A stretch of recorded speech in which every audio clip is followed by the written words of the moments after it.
자, 이제 도시공간 구조론 보고요. 바로 이제 감정평가론 들어가겠습니다. 도시공간 구조론은 동선다 위주로 보시라고 그랬죠. 일단 그 3번 문제는 여러분이 좀 봐주시고요. 34번 문제를 보십시오. 34번에 도시공간 구조론에 관한 설명으로 오는 것은 1번에 도시공간 구조 변화를 이야기하는 요인은 교통의 발달이지 소득의 증가와는 관계가 없다. 말도 안 되죠. 당연히 소득과도 관계가 있죠.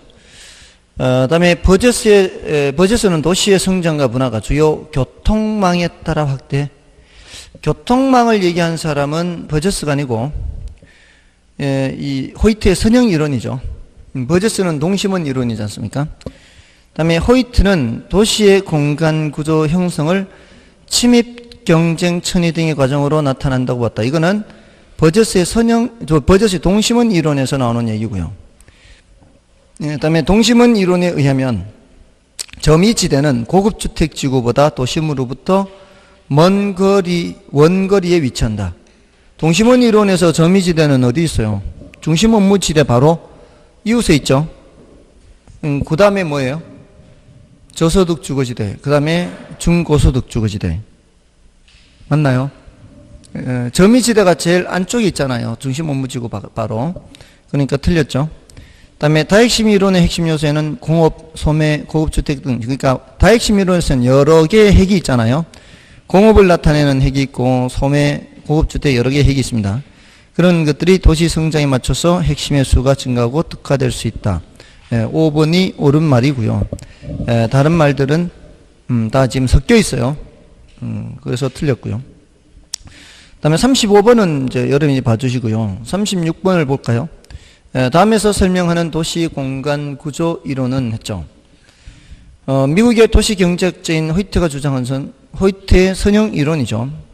설령 그게 모른다 해도 도시 공간 구조 성장과 지역 분화에 있어 중심 업무지구로부터 도매 경공업지구, 저급주택지구, 중급주택지구, 고급주택지구들이 주요 교통노선에 따라 교통노선을 얘기하고 있죠. 쐐기형 지대 모양, 이거는 선형 이론의 얘기입니다. 그 다음에 주택가격 지불 능력이 도시 주거 공간의 유형을 결정하는 중요한 요인이다. 이거 고급주택, 그 주택 지불 능력을 지나치게 강조했다는 비판을 받는 게 바로 이 선형 이론이죠. 그래서 정답은 1번이고요. 다음에 넘어가셔서 37번, 8번, 9번, 10번 있는데 그 중에 38번을 보시면 다 거기서 거기입니다. 내용들이. 38번을 보시면은 도시 공간 구조 이론에 관한 설명으로 틀린 것은 1번의 동심원 이론에 따르면 저소득층일수록 고용 기회가 적은 부도심과 접근성이 양호하지 않은 지역에 주거를 선정하는 경향이 있다. 동심원 이론에 부도심이란 말이 나오나요? 동심원 이론은 핵이 몇 개밖에 없어요. 핵이 한 개밖에 없잖아요. 부도심 이런 말이 있을 수가 없죠. 그래서 지금 아예 말이 안 맞는 거예요. 그죠?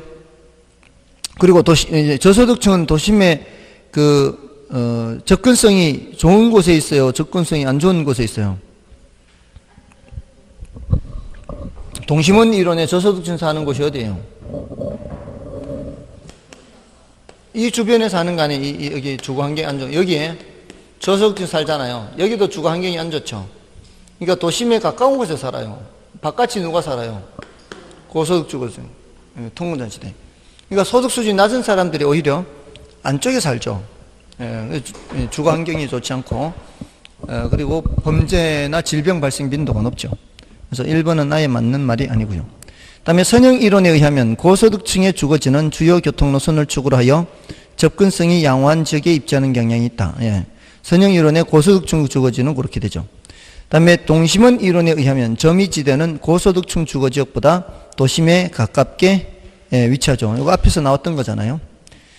다음에 다핵심 이론에서 도시는 하나의 중심지가 아니라 몇 개의 중심지들로 구성이 되고요.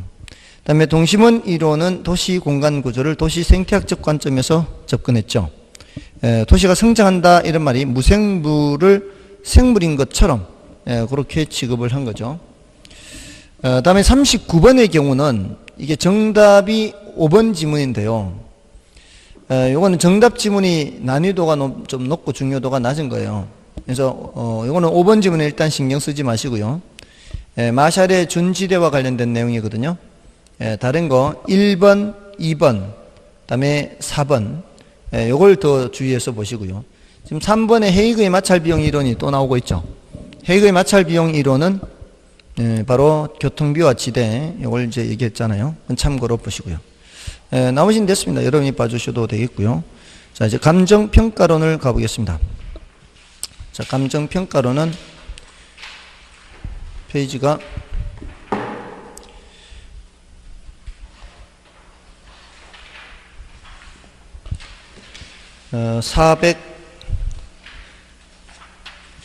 396쪽이죠. 자, 396쪽에 감정평가에 기초해서 요거는 자 1번은 이제 감정평가에 분류하고요. 그 다음에 이제 가격 원칙이 관련된 주제인데요. 요거는 이제 여러분이 봐주시고 2번 문제를 보겠습니다. 1번은 여러분이 보시고 2번 감정평가에 관한 규칙에 규정된 내용이 아닌 것은 1번에 감정평가업자는 감정평가 의뢰인이 요청하는 경우에는 대상 물건의 감정평가액을 시장가치 외의 가치를 기준으로 결정할 수 있다. 이건 맞는 말이에요. 원칙은 뭐예요? 원칙은 시장가치로 하잖아요. 근데 감정평가를 해달라고 하는 사람이 시장가치 외의 가치로 해주세요 이렇게 한단 말이에요. 그러면은 그때는 시장가치 외의 가치로 평가할 수가 있는 거죠. 예를 들어 이런 게 시장가치 외의 가치로 평가하는 거예요. 이게 이제 앞 토지 소유자한테 그만큼 땅을 사려고 하는 거예요. 그래서 맹지를 자루형 토지로 바꾸려고 해요. 맹지를 자루형 토지로 바꾸려고 할 때 이게 지금 현재 시세가 제곱미터당 100만 원이에요. 근데 이만큼을 따로 팔면은 제곱미터당 100만 원에 팔까요? 제곱미터당 100만 원에 이 사람이 앞 사람이 팔겠어요? 안 팔겠죠? 왜냐하면 이게 편입돼 버리면 이게 자루형 토지가 되면 뒤에 땅값이 많이 올라갈 거 아니에요. 그러면은 제곱미터당 100만 원 이상으로 줘야 될 거라고요. 근데 이게 이 두 사람 사이에서 합의가 이루어지지 않아서 감정평가사한테 요거 땅값 좀 계산해 주세요. 이거 좀 잘라서 팔라고 하는데 이럴 때는 시장가치로 평가되겠어요? 시장가치로 평가 안 된다고. 평가할 때 이미 평가할 때 적당한 가격 좀 계산해 주세요. 그럼 시장가치가 아니에요. 이럴 때는 시장가치 외의 가치로 평가할 수가 있는 거죠. 자, 그런 경우는 가능하고요. 다음에 이번에 시장가치란 시장가치 하면 뭐라고 대답하라고 그랬어요? 시장가치는 뭐예요? 하면은 통충정신. 근데 지금 얘는 완전히 다른 말 하고 있죠. 한정된 시장에서 성립될 엉뚱한 얘기하고 있죠. 뭐예요 이거? 틀렸지. 시장가치는 뭐예요? 하면 뭐라고요? 통충정신. 통상적인 시장에서 충분한 기간 동안 거래를 위하여 공개된 후 정 대상 물건의 내용에 정통한 당사자 사이에서 신중하고 자발적인 거래가 있을 경우 성립될 가능성이 가장 높다고 인정되는 대상 물건의 가액. 됐나요? 통충정신. 다음에 3번 감정평가는 기준 시점에서의 대상 물건의 이용 상황 및 공법상 제한을 받는 상태를 기준한다. 이게 현황평가 기준 원칙이에요. 현황. 공법상 제한을 받는 거는 그대로 가야 됩니다. 다음에 둘 이상의 대상 물건이 일체로 거래되거나 대상 물건 상호 간 용도상 불가분의 관계가 있는 경우에는 일괄하여 평가할 수 있죠. 일체로 거래 키워드고 불가분의 관계 키워드죠. 일괄 맞고. 하나의 대상 물건이라도 가치를 달리하는 부분, 이건 뭐예요? 구분평가죠. 가치를 달리, 이게 구분평가. 부분평가는 부분만 평가. 그럼 됐고. 자, 넘어가시고요. 자, 이제 가격 이론에 이제 가격과 가치 이렇게 있죠. 자, 이 가격과 가치는 4번 문제는 뒤에 4번 문제는 조금은 중요도가 낮아요. 그런 여러 가지 가치 개념이 있다. 우리 참고로 좀 본다. 이렇게 생각하시면 되고요. 다음에 그 앞에 3번 문제가 전형적인 문제다. 이렇게 보면 돼요. 3번 문제가. 자, 그걸 보겠습니다. 3번에 부동산의 가격과 가치에 관한 설명을 드린 것은 1번의 가격은 특정 부동산에 대한 교환의 대가로서 매수인이 지불한 금액이다. 맞죠? 가치는 효용에 중점을 두며 장래에 기대되는 편익은 금전적인 것뿐만 아니라 비금전적인 것을 포함할 수 있습니다. 다음에 가격은 대상 부동산에 대한 현재 값이지만 과거 값이죠. 이거 바로 3번 틀렸죠. 가치는 현재 값이고, 그래서 틀렸어요. 다음에 가치란 주관적 판단이 반영된 것으로 각 개인에 따라 차이가 발생할 수 있고, 다음에 주어진 시점에서 대상 부동산의 가치는 다양하죠. 가치의 다원적 개념 해서 4번에 여러 가지 가치 개념이 있죠. 그렇게 확인하시면 되고요. 다음에 그 5번 문제는 그 중에서 그 1번 지문만 좀 체크하기 틀린 지문. 부동산 감정평가에서 기준 시점 중요하다 그랬죠. 기준 시점은 감정평가 의뢰일을 기준으로 합니까? 가격조사 완료일입니다. 기준 시점은 언제예요? 하는 거잖아요. 언제? 기준 시점은 가격조사 완료일. 기준 시점이 뭐예요? 물으면은 감정평가의 기준이 되는 날짜입니다. 이렇게 됐나요? 그 외에 거기 2번 지문이나 2번, 4번 2번, 4번 지문 요 정도는 따로 기억해 두시고요. 3번, 5번 지문은 참고로 보시면 됩니다. 넘어가셔서 부동산 가치 발생 요인, 형성 요인 있죠. 이 형이 동생한테 영향 미친다 이거잖아요. 지금 그 6번과 7번 두 가지가 있죠. 자, 그 중에서 7번을 보겠습니다. 6번은 여러분이 봐주시고요. 7번에 부동산의 가치 발생 요인에 관한 설명으로 틀린 것은 1번에 대상 부동산의 물리적 특성뿐 아니라 토지 이용 규제 등과 같은 공법상의 제한 및 소유권의 법적 특성도 대상 부동산의 효용에 영향을 미친다. 맞나요? 소유권에 지상권이 설정되어 있거나 저당권이 설정되어 있거나 이러면 그만큼 대상 부동산의 효용에 영향을 미칠 수 있죠. 그 다음에 유효 수요란 대상 부동산을 구매하고자 하는 욕구로 지불 능력을 구매력을 필요로 하는 것은 아니다. 틀렸죠? 구매 능력도, 지불 능력도 있어야 되죠. 그 다음에 상대적 희소성이란 상대적 희소자는 절대적 희소가 아니고 이거는 부동산에 대한 수요에 비해 공급이 부족하다는 거죠. 그러니까 그 상대적으로 부족하다는 게 사려는 것에 비해서 공급하는 게 부족하면 그건 부족한 거죠. 그 다음에 효용은 부동산의 용도에 따라 주어지는 쾌적성, 상업지는 수익성, 공업지는 생산성으로 표현할 수 있죠.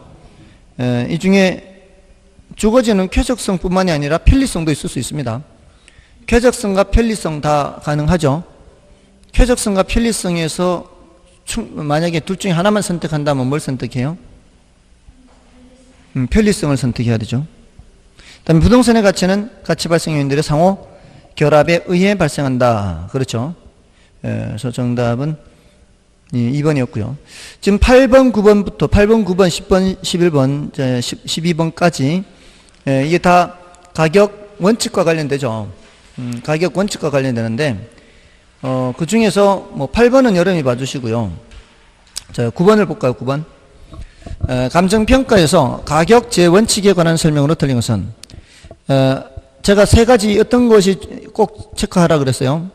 균형의 원칙, 적합의 원칙, 변동의 원칙 꼭 체크하라 그랬죠. 자, 1번에 보시면 9번에 1번. 부동산 가격 원칙은 부동산의 가격이 어떻게 형성되고 유지되는지 그 법칙성을 찾아내어 평가 활동의 지침으로 삼으려는 행동 기준이다. 가격 원칙은 지침이라 그랬죠. 지침.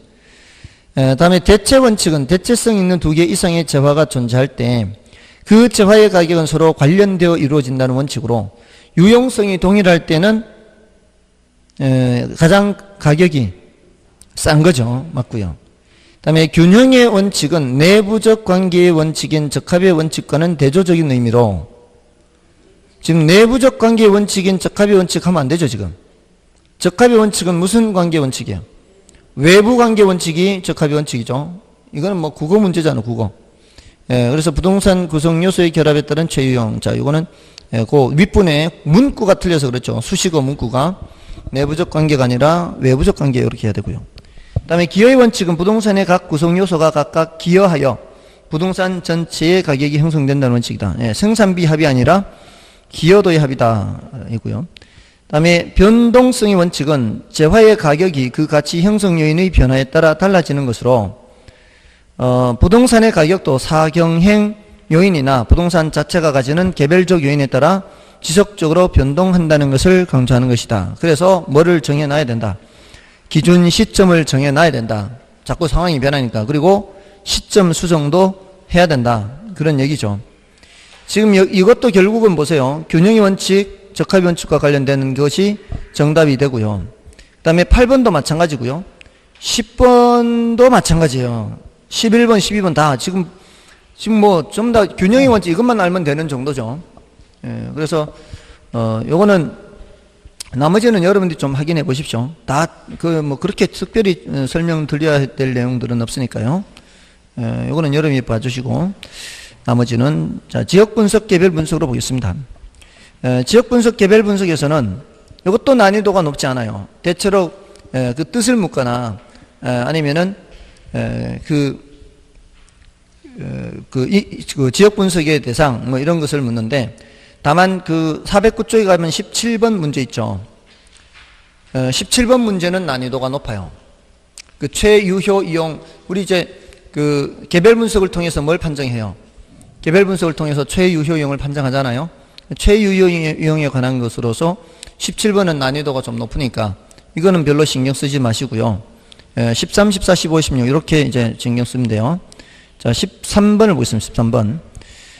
감정평가 이론상 지역 분석에 관한 설명으로 틀린 것은 지역 분석에서는 인근 지역뿐만 아니라 유사 지역까지 분석함으로써 여기까지 맞죠? 지역 분석에서는 인근 지역도 분석하고 유사 지역도 분석하고 동일 소유권도 판정하잖아요. 그러면서 대상 부동산의 구체적인 가격을 산정한다. 맞나요? 우리 저 지역 분석, 개별 분석 할 때 어떻게 비교를 해요? 지역 분석, 개별 분석 비교할 때 지금 혼자 돌격 앞으로 하는 거 아니죠?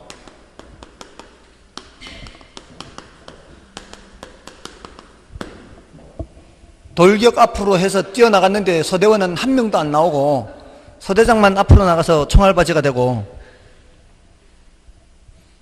이거는 표준적 이용 판정하고 이거는 최유효 이용 판정하고 여기는 가격 수준을 판정하고 여기는 가격을 판정하고 했잖아요.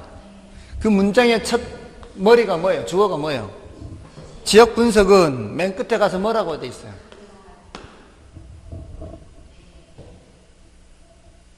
이게 질문의 수준이 높지 않아요. 지역 분석에서 지금 가격을 결정한다 했다고. 그죠? 이렇게 할 때는 간단하죠. 이렇게 할 때는 다 맞출 것 같지. 근데 문장을 써놓으면 처음과 끝 사이에 주저리 설명을 해서 정신을 혼미하게 하는 거예요. 그래서 이걸 까먹게 하는 거죠. 잊지 않도록 해요, 잊지 않도록. 야, 이 문제가 이렇게 출제되나 싶죠? 근데 이런 걸 틀린다는 사실이죠. 아무것도 아닌데. 그러니까 그러니까 이걸 생각을 해야 된다고. 지역 분석, 개별 분석에 문제가 출제될 때는 어떤 식으로 많이 묻는 것 같더라. 이렇게 해서 그걸 조심을 해야 된다고요. 근데도 틀린다 그러면 지금 문제가 있는 거지. 용서가 안 되는 거지. 다음에 2번. 1번이 바로 틀렸어요. 이거 1번을 못 찾으면은 뒤로 넘어가 봐야 답이 있을 리가 없지. 험난하죠, 그러면. 2번에 지역 분석이란 대상 부동산이 어떤 지역에 속하며 지역 특성이 무엇이며 전반적으로 지역 특성이 지역 내 부동산 가치 형성에 어떤 영향을 미치는가를 분석하는 것이다. 맞고요. 지역 분석의 결과로 그 지역의 표준적 판정. 지역 분석은 전체적 거시적. 지역 분석은 개별 분석보다 선행. 그죠? 그러니까 안 어려워요. 안 어려운데 이걸 틀리면 안 된다고. 다음에 넘어가면은 14, 15, 16번 있는데 다 14번, 16번 다 그런 문제예요. 문제인데, 지금 15번을 보세요, 15번. 15번은 이제 다른 거하고 섞여 있어요, 지금. 다른 거하고 섞여 있는데, 정답 지문이 이제 지역 분석, 개별 분석이라 이쪽으로 분류를 했는데, 온 김에 이제 원가법 이런 것도 한번 보시라고요. 정의로 틀린 것을 했는데, 15번에 1번. 원가법이란 대상 물건의 재조달 원가에 감가 수정을 하여 대상 물건의 가액을 산정하는 감정평가 방법을 말한다. 오늘 했기 때문에 쉽게 알 수 있죠. 수익환원법이란 대상 물건이 장래 산출할 것으로 기대되는 순수익이다 미래 현금 흐름을 환원하거나 할인하여, 맞죠? 대상 물건의 가액을 산정하는 감정평가 방법이고, 가치 형성 요인이란 형 이름은 일치계다, 맞잖아요. 그 다음에 거래 사례 비교법이란, 아까 거래 사례 비교법, 대상 물건과 가치 형성 요인이 같거나 비슷한 물건의 거래 사례와 비교하여 대상 물건의 현황에 맞게 사시지계, 지계가 가치 형성 요인 비교죠.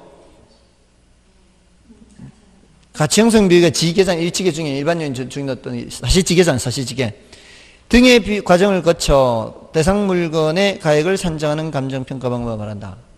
맞죠? 그 다음에 인근 지역이란 감정평가의 대상이 된 부동산이 속한 지역으로서, 맞잖아요? 부동산의 이용이 동질적이고 가치 형성 요인 중 개별 요인을 공유하는 지역이에요. 지역 요인을 공유하는 지역 요인이. 인근 지역이니까 그 지역 요인이 같은 거지. 그 안에 있는 부동산은. 됐나요? 그러니까 질문하는 게요, 이게 수준이 높지 않다니까요, 결코. 그냥 단어 바꾸는 수준이에요. 이런 건 틀리면 안 된다, 이 말이죠. 다음에 16번은 이제 여러분들이 확인하시고요. 17번은 이제 중요도가 낮은데 혹시 보시더라도 3번은 참고로 알아두세요. 3번 중도적 이용. 다른 거는 됐고, 중도적 이용이 뭔가 하면은 그 있어요. 가까운 장래의 대상 부동산의 새로운 최유효 이용이 도래할 것으로 예상될 때 그 대기 과정 중에 있는 현재 이용을 이걸 중도적 이용 그래요. 보통 이런 식으로 많이 활용해요. 지금 당장에 건물 짓기는 뭐해? 근데 놀리기는 아까워. 근데 거기에다가 건물 같은 거 지어버리면 나중에 건물 짓기 위해서는 철거하고 또 이런 불편하죠. 그러면은 그런 거 하지 않고 이용할 수 있는 방법이 뭔가? 옳지, 주차장. 어이구, 그거는 잘 안 해. 해봤는 모양이네. 주변에 있어요. 그러니까 주차장. 그 주차장이 대표적이에요. 근데 제가 어릴 때, 제가 80년대 이제 학번이거든요. 대학교. 80년대 학번.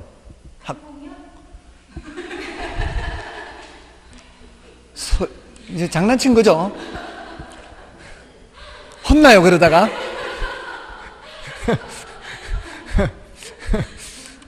근데 그 당시만 해도, 이 서울 시내에도요, 농지가 많았어요, 농지가. 이게 그 도시가 이제 아직까지 이제 확장할 여지가 많은 그런 상태라. 근데 이제 다 건물들 들어서잖아, 이렇게. 건물들 들어서는데 놀리기는 아깝고 지금 당장 건물 짓기는 뭐하고 하니까 그 당시에는 뭐를 많이 했는가 하면은 테니스장을 많이 했어요. 테니스장. 그때 테니스가 한창 인기 있는 종목이었거든요. 이제 좀 약간 끝날 무렵. 테니스가 끝날 무렵이었어요, 그때가.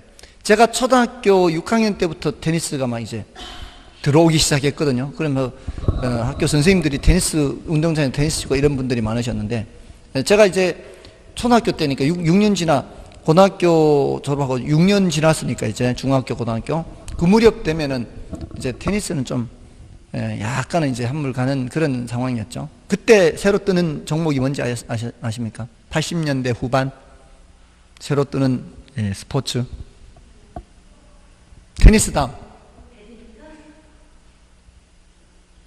배드민턴은 무슨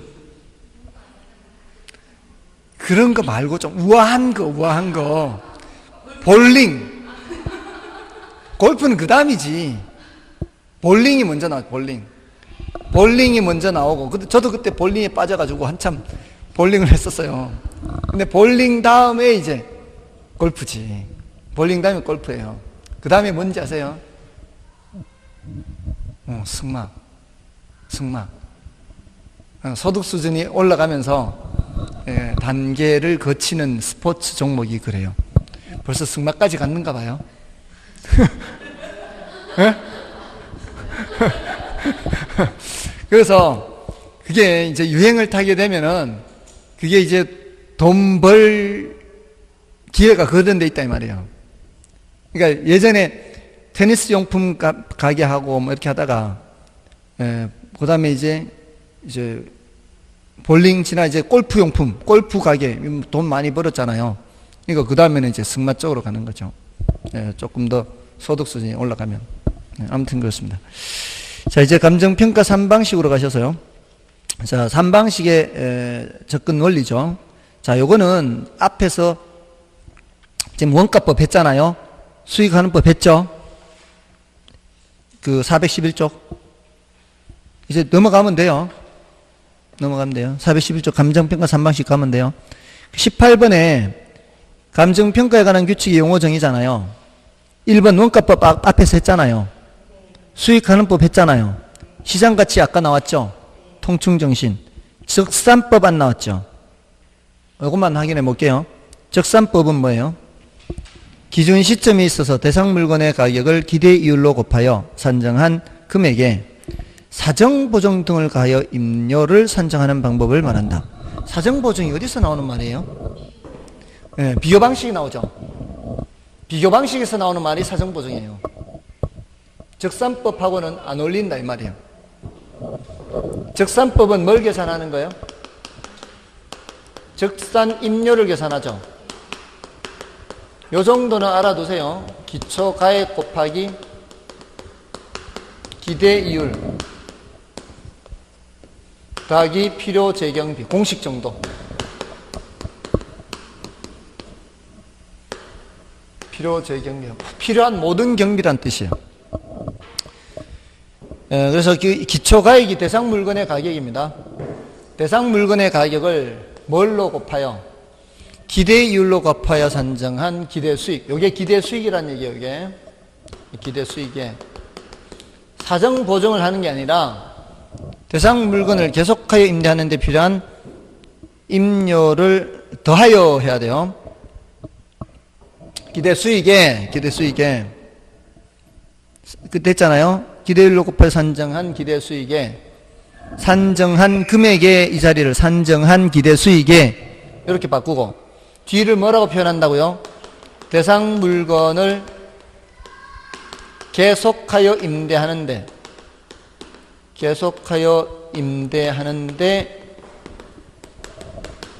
필요한 경비를 더하여 이렇게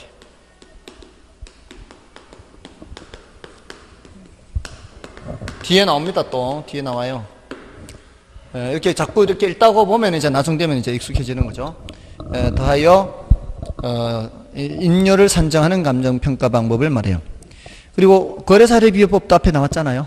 이런 식으로 정의를 많이 물었다. 뜻을. 그러니까 뜻을 많이 물었기 때문에 결코 어렵게 출제된 게 아니다 이 말이에요. 자, 이제 넘어가시고요. 그 다음에 19번, 20번 이거는 뭐 묻는 거예요? 그냥 용어 묻는 거죠. 용어. 이건 여러분이 보셔도 돼. 넘어가십시오. 그 다음에 21번도 마찬가지죠. 21번도 그냥 용어 묻는 거죠. 원가 방식, 비교 방식, 수익 방식에 용어 묻는 거예요. 22번 요거 나오고 있죠, 지금. 22번 적산법 나오고 있죠. 적산법은 적산임료는 기초가액에 뭘 곱해서 이거 묻는 거 아니에요, 이거. 이것도 유사한 거죠. 공식 묻는 거니까. 그러면 두 번째 임대사례 비교법은 무슨 임료예요? 니은에 비준 임료잖아요. 그 다음에 디귿은 뭐예요? 수익 임료를 구하는 거는 수익 무슨 법? 수익 분석법이죠. 그러니까 용어를 묻잖아, 용어. 그러니까 지금 22번까지는 거저 주는 거예요. 그러니까 18번부터 22번, 18, 19, 20, 21 다섯 문제는 그냥 거저 주는 이렇게 이론은 쉽다고요, 이론은. 근데 계산이 조금 이제 헷갈려서 그렇지. 그다음에 23번은 시산가액 조정에 대한 게 있죠. 24번은 계산 문제 풀었었죠. 수업 시간에. 그러니까 23번만 확인해 보세요. 시산가액 조정에 관한 설명으로 오는 것은 1번에 부동산 가격은 3년 등가성의 원리로 인해 어느 방식으로 평가하여도 가격이 동일하기 때문에 조정 작업이 필요 없다. 조정해야 되잖아요. 필요 없는 게 아니고. 다음에 시산가액의 조정은 감정평가 3방식에 의해 산출한 시산가액을 산술평균하는 것만을 말한다.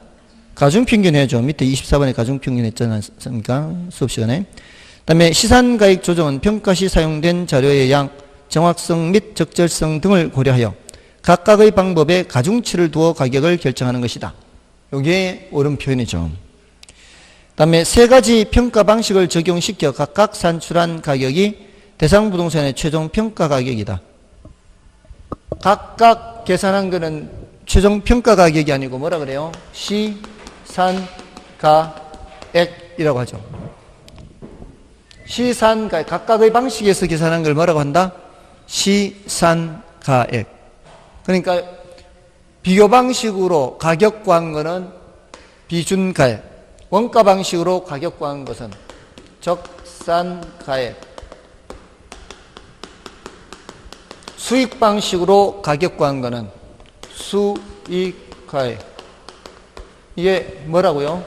시산가액. 이거 감정평가액을 결정한 상태예요? 아직 결정하기 전 상태예요? 얘는 결정하기 전 상태죠.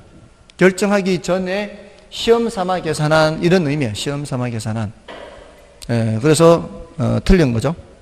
다음에 시산가액 조정에 사용된 확인 자료는 거래 사례, 임대 사례, 수익 사례 등의 자료를 말한다. 자, 이거는 중요도가 높지 않고요. 참고로 보시면 돼요. 이 자료에는 감정평가사들이 수집해야 되는 자료에는 확인 자료가 있고요. 요인 자료가 있고요. 사례 자료가 있어요. 참고입니다. 참고. 이게 한번 시험에 이렇게 나왔다고 해서 지금 5번 지문에 이렇게 나왔잖아요. 지금 다른데 교재 보면은 이 내용들을 막 잔뜩 써놨어요. 잔뜩. 이렇게 지문 한번 나오면은 그전에는 이런 내용 없다가 기본서에 없다 이렇게 지문 한번 나오면 또 이렇게 나오는 게 뒷북치기로.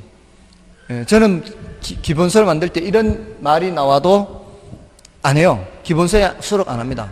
왜냐하면 이런 것들은 어쩌다 한번 나올 거나 말 거나 이런 것들이기 때문에. 그래서 그냥 기출문제 풀 때 참고로 알아두세요. 이렇게만 하는 거지 기본서에 옮길 만한 내용이 아니에요.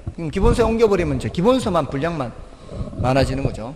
그러니까 이제 참고로 들어두시는데, 확인 자료는 등기부 같은 거, 토지대장 같은 거, 토지이용계획 확인서 이런 것들 있죠. 서류 같은 거 떼는 거 있잖아요. 이런 것을 확인 자료라 그래요. 이런 걸 다 확인을 해야죠. 그 다음에 요인 자료는 지역 요인 자료가 있고 개별 요인 자료가 있어요. 일지계 있잖아요. 일지계. 근데 그 일반 요인은 뭐 별로 중요한 건 아니고 지역 요인 자료, 개별 요인 자료. 사례 자료는 거래 사례도 있고 임대 사례도 있고 수익 사례도 있고 거래 사례도 있고 여러 가지 사례가 있을 수 건설 사례, 건설 사례 여러 가지 사례가 있을 수 있죠. 이런 것들을 사례 자료라 그래요. 그러니까 여기는 지금 어떻게 해서 틀리게 해놨어요.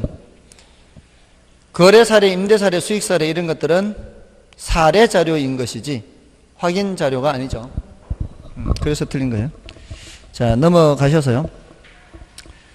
넘어가시면은 이제 원가 방식 계산 문제. 자, 요거 수업 시간 했던 거죠. 25번 했던 거죠. 26번도 똑같은 유형의 문제예요. 그죠? 26번 똑같은 유형의 문제잖아요. 제곱미터당 제조달 원가 이렇게 묻는 문제는 전체 제조달 원가를 뭐로 나눈다? 연면적으로 나눈다. 그러니까 계산 문제는요, 매뉴얼이거든요. 매뉴얼. 그러니까 문제를 제곱미터당 제조달 원가 이렇게 묻는 문제는 이렇게 묻잖아요. 이걸 보면은 여러분 속에 머릿속에 전체 제조달 원가를 나누기 연면적 이 매뉴얼을 기억하는 거죠. 그러면은, 이 문제는 어떻게 푸는가? 이 문제는 어떻게, 이게 이렇게. 제가 처음에, 저도 사실 처음에 고등학교 올라갔을 때 수학을 포기할 뻔 했어요. 수학을 포기할 뻔 했다고요. 예. 수학이 너무 어려워진 거죠. 중학교하고 고등학교하고. 그러니까 중학교하고 고등학교가 너무 어려워지니까, 야, 이렇게 어렵나? 이게, 이제 그때는 학원도 없죠. 무슨 과외도 금지죠. 그냥 혼자 그냥 맨땅에 헤딩해야 되고, 물어볼 데가 없으니까. 근데 너무 어려우니까, 해도 이해가 안 되니까. 그래서 나중에 어떻게 버텼는지 아십니까? 내가 이 정도면 딴 놈들은 다 할 거다. 이걸로 버텼어, 이걸로. 딴 놈들은 다 할 거다. 왜냐면은, 내가 그래도 조금 그 공부는 좀 하는데, 물론 저보다 잘하는 애들도 많았지만, 그때는. 근데 그걸로 버텼어요, 사실은. 그리고 제가 이런 심정으로 버틴 경우가 많아요. 군대 가가지고. 군대 가서 너무 힘들었어요. 선착순 시키면 늘 거의 꼴찌예요. 제가 초등학교 때는 탁구 선수 생활을 해서 체력이 좀 됐거든요. 근데 이게 정말 운동을 하면서 공부를 해야 된다는 걸 뼈저리게 느꼈어요. 공부를 본격적으로 하기 시작하고서는 운동을 안 한 거예요. 물론 이제 탁구를 치기도 했어요. 탁구를 치면 하루 종일 치기도 했어요. 근데 그 정도 가지고는 안 되는 거였어요. 예, 고등학교 2학년, 3학년 때도 한번 가면은 하루 종일 탁구를 치기도 했어요. 저는 탁구장에 가면 공짜였어요. 네.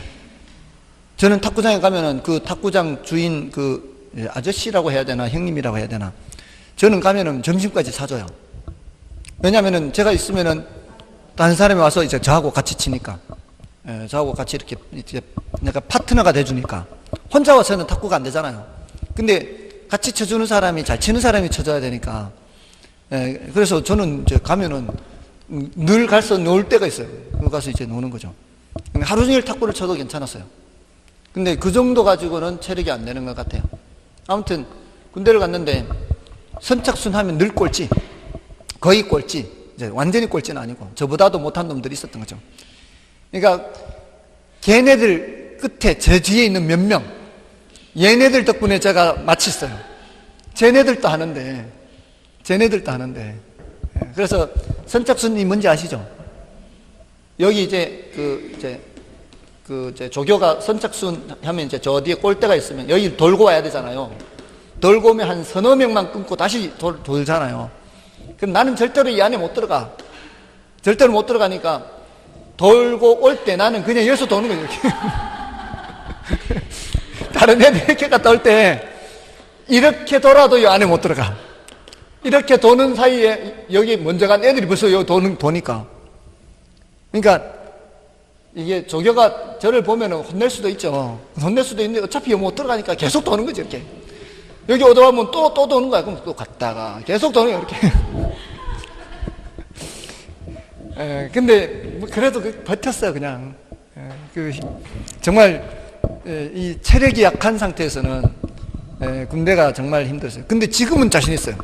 가면은 지금은 제가 체력 단련을 많이 해놔가지고 자신 있어요. 자, 아무튼 그렇습니다. 자, 27번을 보시면은, 자, 요게 최근 10년간 출제됐던 유일한 계산 문제예요. 원가 방식에서. 뭐예요? 감가 수정 방법 중 건물의 내역 연수가 만료될 때의 감가 누계 상당액과 그에 대한 복리 계산의 이자 상당액. 이자 고려하는 건 유일하게 뭐밖에 없어요? 상환기금법밖에 없죠. 이게 유일한 계산 문제. 나머지는 다 뭐예요? 유일한 이름 문제고 나머지는 다 계산 문제. 28번, 29번, 30번 다 계산 문제죠? 예? 근데 28번은 했잖아요. 28번 했잖아요. 그럼 29번과 30번이죠. 네? 29번은 적산가액을 묻고 있죠. 그죠? 적산가액을 묻고 있고, 사용 승인 시점이 2016년 9월 20일이고, 기준 시점이 2018년 9월 20일이에요. 몇 년 지났어요? 2년 지났죠. 그 다음에 사용 승인 시점에 신축공사비가 3억 원이에요. 신축공사비는 적정하고요. 신축 공사비가 기준 시점이에요? 사용 승인 시점이에요? 사용 승인 시점이 신축 공사비가 3억이죠. 그 당시란 뜻이에요. 그 당시. 근데 우리는 언제 거 계산해야 돼요? 기준 시점의 걸 계산해야 된다고요. 근데 공사비 상승률이 매년 전년 대비 5%씩 상승했죠. 그럼 어떻게 해야 돼요? 10% 하면 안 돼요. 1.05에 제곱을 해야 돼. 매년 5%라고 해서 그냥 10% 하면 안 되고 복리 계산. 항상 1.05를 제곱해야 된다고. 아시겠어요? 지금까지 인생을 참 쉽게 살아왔죠. 계산도 참 쉽게 하고. 근데 여기서는 죄송합니다. 그렇게 하면 안 되니까. 공부할 때는 1.05에 제곱해야 되고, 자, 그 다음에 정액법 나오잖아요. 정액법의 내용윤수 만료시 잔존가치가 없대요. 자, 정액법 계산 문제에서는 키포인트가 뭐였어요? 몇 퍼센트를 몇 등분하는 거였잖아요.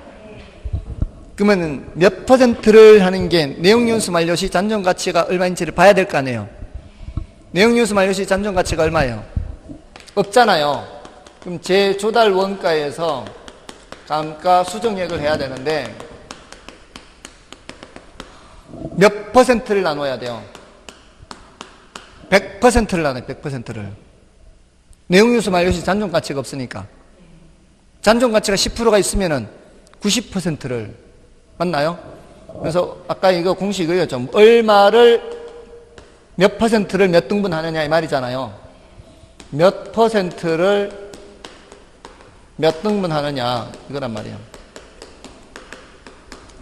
그래서 몇 년이 지났느냐 이 말이잖아요. 됐나요? 그럼 100%를 몇 등분 해야 돼요? 내용윤수 만료시 남는 게 없으니까 100%를 몇 등분? 죄송합니다. 이게 빠졌어요. 지금 전체 내용윤수 50년이 빠졌네. 경제적 내용윤수 50년이 빠졌어요. 아하. 경제적 내용윤수가 50년 빠졌어요.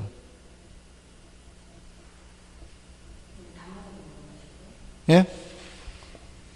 이거 제가 타이핑 아니고, 이게 지금, 여기 학원에서 직원이 저쪽 다른 직원이 타이핑을 해줬는데, 타이핑을 했는데, 요거를, 검토를 하긴 했는데, 요걸 확인을 못했어요. 빠졌는 거를. 경제적 내용윤수 50년 집어넣으세요. 그럼 몇 등분 해야 돼, 그걸? 50등분해서 몇 년 지났어요? 2년 지났죠. 그럼 여기에 퍼센트로 나타나요. 100%를 50등분 하면 2%잖아요. 그러면 2년 지났으니까 4%가 빠지는 거예요. 얼마의 4%? 재조달 원가의 4%가. 재조달 원가의 4%가 빠진다고. 됐나요? 2년 지났으니까. 근데 여기 재조달 원가 또 빼야 되죠. 재조달 원가를 빼야 되잖아요. 근데 재조달 원가 양쪽에 공통으로 있죠. 여기도 재조달 원가 있고 여기도 재조달 원가 있잖아요. 그러면 이렇게 하시면 돼요. 여러분들 A 빼기 B 나누기 C 곱하기 D 곱하기 A 이런 숫자가 있으면 A를 뽑아낼 수 있지 않나요?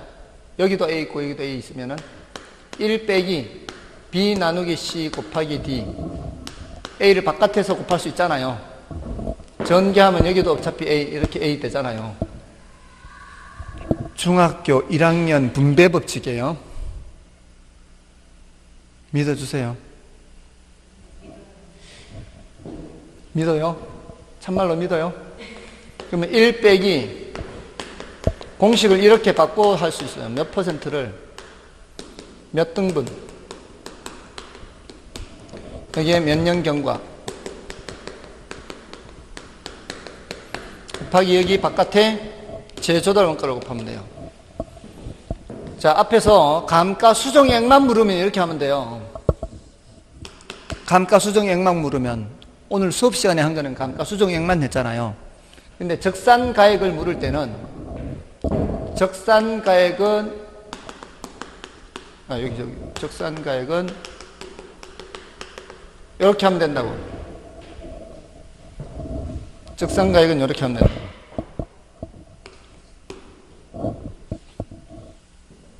됐나요? 몇 퍼센트를 몇 등분 몇 영영가 했느냐. 요거는 감가 수정하는 금액을 퍼센트로 나타낸 거고, 요 1은 100%를 나타내는 거예요. 100%. 이 재조달 원가 전체. 재조달 원가 전체를 100%를 1로 표현한 거예요. 1. 이게 1이 100%라고. 그러니까 이게 지금 어떻게 돼? 1 빼기 100%니까 1이잖아, 1. 1을 몇 등분? 50등분. 곱하기 몇 년 지났어요? 2년 지났어요. 그럼 재조달 원가가 얼마예요? 3억에 곱하기 1.05의 제곱. 여기 바깥에 있어요.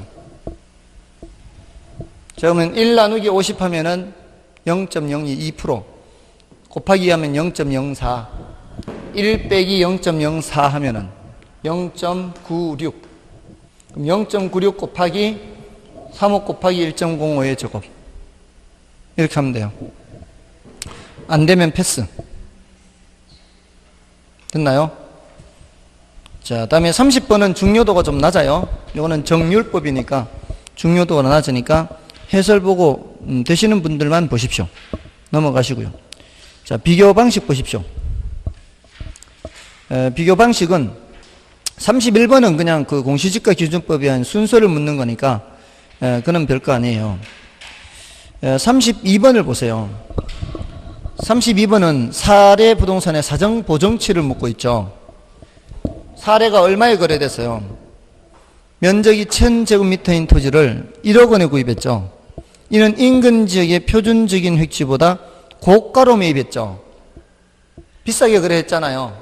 그러면은 정상적으로 거래했다면은 금액이 더 낮아져야 되지 않나요? 정상적으로 했으면은 금액이 더 싸게 거래됐어야 될 거 아니에요. 그러면은 사정 보정치를 곱한다면 1보다 작은 수를 곱해야 될 거 아니에요. 그 보정치를 계산해야 되는 거거든요. 근데 표준적인 획지의 정상 가격이 얼마예요? 8만 원이잖아요. 근데 제곱미터당이죠. 그러면은 그것도 제곱미터당 가격으로 바꿔야 되지 않나요? 제곱미터당 가격 얼마예요? 1억 원을 1000제곱미터 하면은 동그라미 3개 약분하면 되잖아요. 제곱미터당 10만 원이죠. 얼마가 정상가인데 얼마에 거래했다는 뜻이에요. 8만 원이 정상가인데 10만 원에 거래했다는 얘기 아니에요. 그러면 정상적으로 거래된다면 8만 원으로 바꾸려면은 여기다 뭐를 곱해야 돼요? 곱하기 0.8을 곱해야 되지 않나요? 여기도 곱하기 0.8을 해야 8만 원이 될 거예요. 정상가로. 이 곱하는 숫자가 뭐라고요? 이게 사정 보정치란 말이에요. 얘를 뭐로 바꿔야 된다고? 정상적으로 거래됐다면 얼마가 될 거를 8만 원이 됐을 거를 너무 비싸게 거래해서 이렇게 됐으니까 10만 원을 그대로 쓰면 돼요, 안 돼요? 10만 원을 그대로 쓰면 안 되고 10만 원을 뭐로 바꿔서 써야 돼? 8만 원으로 바꿔서 써야 될 거 아니에요. 그럼 뭘 곱해야 돼? 당연히 0.8을 곱해지. 됐나요? 별로 어려운 것도 아니에요, 이런 거는. 0.8이 0.8. 사정 보정치는 정상적으로 거래된 금액으로 바꿀 때 곱하는 숫자라고요. 정상적으로 거래된다면 얼마에 거래됐어야 돼? 8만 원이 거래되려면은 사례가 거래된 이 금액을 이렇게 바꾸려면은 몇을 곱해야 된다? 0.8을 곱해야 된다. 10만 원에 8만 원 되는 거니까 10만 원 분의 8만 원 이 뜻이란 말이에요. 10만 원은 분의 8만 원. 그러니까 0.8을 곱해야 이렇게 된다고. 됐나요? 다음에 33번을 보세요. 괄호에 들어갈 숫자로 알맞은 것은 원가법 적용 시 경제적 내역 연수가 30년이고요. 최종 잔가율이 10%고 정액법으로 감가 수정할 경우 재조달 원가 대비 매년 감가액 비율 정액법 감가 수정이 나왔죠. 그러면 또 뭐예요? 몇 퍼센트를 몇 등분 하느냐 이거 아닌가요? 맞아, 아니에요. 최종 단가율이 10%가 나오면 몇 퍼센트를 나눠야 돼요? 90%를 몇 등분 해야 돼요? 30등분. 그러면 1년에 90%를 30등분. 90% 나누기 30 아니에요. 90%를 30등분 하면 몇 프로 나와 이게? 3% 나오네. 1년에 3%. 그러니까 매년 재조달 원가 대비 매년 감가액의 비율은 몇 프로다? 3%다. 맞나요? 끝나는 건데 뭐 3% 됐나요? 다음에 거래사례 비교법 적용 시 거래사례가 인근 정상 거래 가격 대비 20% 저가에 매도된 것을 확인하고, 자, 누가 20% 저가에 거래됐어요? 사례가. 자, 요거 잘 찾아요. 사례가 20%. 이번엔 저가에 저가. 저가로 거래됐죠? 지금 뭐라고 돼 있어? 사례가 몇 프로 저가로 거래됐다? 20%. 그러면 사례분의 대상 하잖아요. 누구 숫자를 바꿔야 돼? 밑에 숫자를 바꿔야 돼. 사례 숫자를. 80분의 100. 이건 뭐예요? 1.25. 1.2 하면 안 된다고. 틀린다고. 1.2에서 틀릴 가능성이 상당히 높아요. 근데 다행히 여기 1.2가 없네. 3%에 1.25밖에 없잖아요. 그러니까 몇 번이 정답이에요? 2번이 정답인 거죠. 됐습니까? 자, 다음에 넘어가시면 이거 앞에서 했던 거죠. 34번. 수업 시간 했던 거죠. 34번은. 계산을 구체적으로 안 했을 뿐이지. 33 마이너스 2 플러스 3 마이너스 1 플러스 4 어떻게 하라 그랬어요? 마이너스 2 옆에다가 0.98 플러스 3 옆에다가 1.03 그 다음에 마이너스 1 옆에다가 0.99 이렇게 하라 그랬잖아요. 그 곱하기만 하면 된다고. 됐나요? 자, 다음에 35번부터는 좀 쉬고 하겠습니다. 이거는.